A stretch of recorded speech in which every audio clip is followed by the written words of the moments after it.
Hi! Maligayang pagbabalik kaibigan dito sa ating YouTube channel. And sa video na ito, pag-uusapan naman natin ang isa sa mga anime character na kinatuwaan noong 90s at walang iba kundi si Mojako.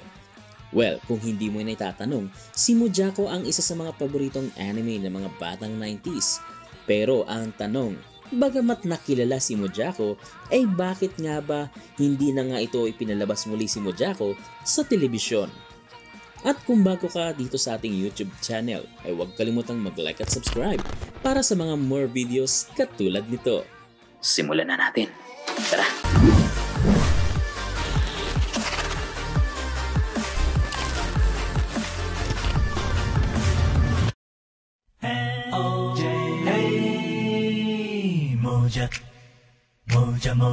Sino ba naman ang hindi makakaalala kapag nadinig mo ang ending song na ito, lalo na sa palabas na Mojako? Ang palabas ng anime na Mojako ay tulad din ni Doraemon. Sa Asia, naunang ipalabas si Doraemon, ngunit nauna naman sa Pilipinas ipalabas si Mojako kaysa kay Doraemon. Kaya naman mas kilalang kilala siya ng mga batang 90s.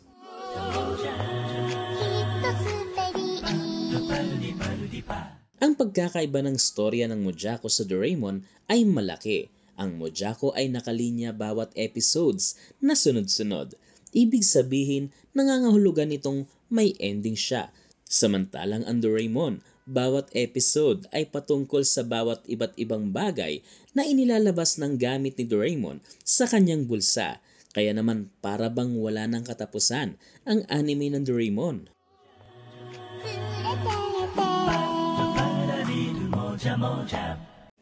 So ayan, naipakilala ko na sa inyo ang pagkakaiba nila. Mabalik tayo sa kwento natin. Ang storya ng Mojako ay ginawa noong 1969 hanggang 1970 sa mga alias na Fujiko Fujio dahil dalawang tao ang gumawa nito na sila Hiroshi Fujimoto and Fujiko A. Fujio na naging magpartner sila mula noong 1951 hanggang 1987 na umabot hanggang sa ika-35 volumes. 25 years matapos ito magawa ay binuhay ito ng Shogakukan mula September 1995 hanggang April 1996. Kanina nabanggit ko na sa Asian countries naunang ipalabas si Doraemon bago si Mojako, kaya naman mas naging popular ito kaysa kay Mojako. Ang mga pangunahing karakter nga dito sa palabas na ito ay sina si Rao at Mojako. Si Mojako ay galing sa planetang Moja. Nag-crash ang sinasakyan nilang spaceship sa Earth kung saan sila si Rao at Mickey ay nagpunta sa isang abandonadong building para mag-ghost hunt. At doon nga ay nakita nila itong dalawang alien na ito na sila Mojako at Domon. At mula noon ay naging magkakaibigan na sila. Bukod doon sa kasama niyang si Domo ay mayroon din siyang mga kapatid, sina Mojari at Mojaru, na kung saan mayroon din siyang rival na ang pangalan ay Momonja. Si Mojako din ay may katangian na mapagmahal din na kapatid.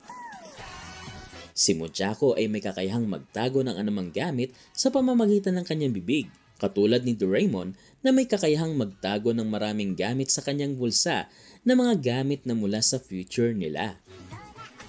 Si Domon, na kasama si Mojako, ay mahilig sa pagkain ng kamote, samantalang si Mojako ay mahilig naman sa mga magagandang babae. Kaya din ni Mojako na pahabain ang kanyang dila para abutin ang mga bagay-bagay at kaya din niyang lumipad sa pamamagitan ng paghigop sa hangin at nagagamit niya ito bilang isang transportasyon.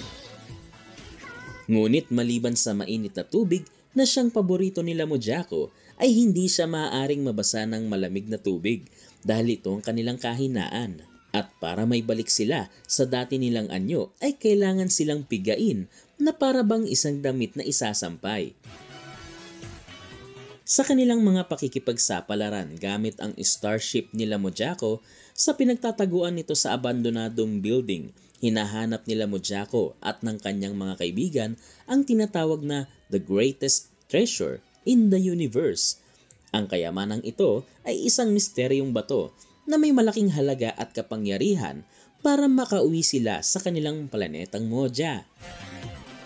Ngunit bakit nga ba hindi na nagkaroon ito ng Season 2 at hindi na muling ipinalabas ang anime na Mojako? Ang isa sa mga teorya dito ay nasira na ang mga lumang tape ng anime na Mojako na ipinalalabas sa mga telebisyon. Sa madaling salita, wala nang naisalba na tape para ma-enhance pa ito para muling mapanood sana sa telebisyon. Ang anime na Mojako ay merong 74 episodes sa anime lamang, samantalang ang Doraemon ay merong 2,338 sa 1979 series episodes at ang 2005 series ay meron namang humigit kumulang na 783 episodes. Kaya naman, dahil sa pagiging popular ni Doraemon ay hindi na nila ipinagpatuloy gawin o pahabain pa o magkaroon man lang sana ng volumes o ng Season 2 ang istorya ni Mojako. Yun lang ang nakakalungkot, pero bagamat na ganun ang nangyari ay hindi na natin sila masisisi. Sila kasi lang nagsulat nun. Pero para sa aking opinyon, masasabi ko ding isa sa mga best anime noong 90s ang Mojako. At dito na nagtatapos ang ating maikling kwento patungkol kay Mojako. Pero kung curious ka, i-wish natin na ipalabas ito muli sa telebisyon. Or much better kung magagawan nga nila ito ng remake sa anime, ang Mojako, para mapanood ninyo din ang kakaibang storya na punong-puno ng aksyon, pangpamilya, paglalakbay at pagkakaibigan ang Mojako.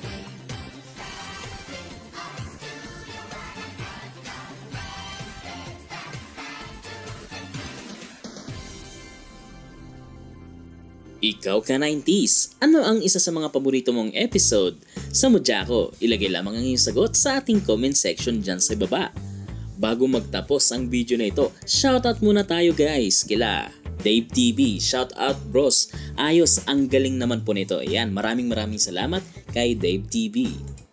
Shoutout din kay Simply Yet, nice po. Meron akong malalaman na naman sa inyo. Ayan, maraming salamat kay Simply Yet. Shoutout din kay Hello Anime, pa-shoutout boss. Napakagandang content na naman ito. Now lang ako nakapanood ulit. Ayan, maraming salamat kay Hello Anime. Shoutout din kay Jared Catalunya, Lods, pa-shoutout. And shoutout din kay Ephraim's Shop. Ayan, maraming salamat. Shoutout din kay Danilo Soriano. Ayan. Shoutout din kay Vince Mente. Shoutout din kay Mark Francis Malabor. Shoutout din kay Alex Antoy Gregorio. Ayan, maraming salamat. And last, shoutout kay Edward Armada. Ito yung magandang creative, hindi yung gagastos na lang para pang bibi pa. Ayan, maraming salamat kay Edward Armada. At sa mga gusto magpa-shoutout ay ilagay lamang sa ating comment section dyan sa ibaba. At kung gusto mo pa makapanood ng iba pang mga videos, i-click mo lamang ang video na lalabas sa ating end screen. Subscribe now for more videos! For more videos, please subscribe this channel right here. For more videos, please